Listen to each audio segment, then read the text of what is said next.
ನಮ್ಮ ಸ್ಟೇಟ್ಮೆಂಟಲ್ಲಿ only few books notes ಅಂತ ಕೊಟ್ಟಿದ್ರು. ಫ್ಯೂ ಬುಕ್ಸ್, ಓನ್ಲಿ ಫ್ಯೂ ಅಂದರೆ ಸಮ್ ನಾಟ್, ಎರಡು ರಿಲೇಷನ್ ಒಂದೇ ಟೈಮಲ್ಲಿ ಬರುತ್ತೆ.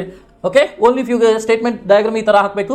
ಅಂದರೆ no note is a sheet, ನೋಟಿಂದ ಶೀಟ್ಗೆ ನಮಗೆ ಓಕೆ ನೋ ರಿಲೇಷನ್ ಇದೆ. ಈ ಥರ ಸ್ಟೇಟ್ಮೆಂಟ್ಗೆ ಡಯಾಗ್ರಾಮ್ ಹಾಕಬೇಕು. ಈ ಸ್ಟೇಟ್ಮೆಂಟ್ ನೋಡಿ ಕೆಳಗೆ ಇರೋ ಕನ್ಕ್ಲೂಷನ್ಗೆ ನಾವು ಆನ್ಸರ್ ಮಾಡಬೇಕು.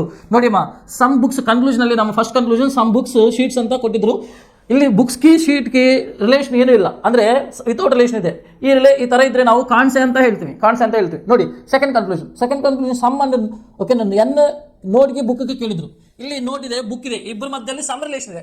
ಓಕೆ, ನೋಟಿಂದ ಬುಕ್ಗೆ ಸಮ್ ಇದೆ, ಬುಕ್ಕಿಂದ ನೋಟ್ಗೆ ಸಮ್ ನಾಟ್ ಇರುತ್ತೆ, ಬಟ್ ನೋಟಿಂದ ಬುಕ್ಗೆ ಸಮ್ ಮಾತ್ರನೇ ಇರೋದು. ಸಮ್ ರಿಲೇಷನ್ ಇದ್ರೆ ಇವ್ರು ಸಮ್ ನಾಟ್ ಕೇಳಿದ್ರೆ ನಾವು ರಾಂಗ್ ಅಂತ ಹೇಳ್ತೀವಿ. First one is concept, second one is wrong. That's why final answer is neither one nor two follows. ನಾನು ಒಂದು ಕ್ವಶನ್ ಹೇಳಿದ್ನಲ್ವಾ, ನಿನಗೆ ಒಂದೊಂದು ಕ್ವಶನ್ ನಾನು ಡಿಸ್ಪ್ಲೇ ಮಾಡ್ತೀನಿ. ಆ ಕ್ವಶನ್ಗೆ ನೀನು ಆನ್ಸರ್ ಮಾಡಿ, ನಿನ್ನ ಆನ್ಸರ್ ಏನಂತ ಕಾಮೆಂಟ್ ಮಾಡಿರಿ. ನಾನು ನಿಮ್ಮ ಕಾಮೆಂಟ್ ರೈಟ್ ಆರ್ ರಾಂಗ್ ಅಂತ ನನಗೆ ನಿಮ್ಮ ರಿಪ್ಲೈ ಕೊಡ್ತೀನಿ. ಓಕೆ.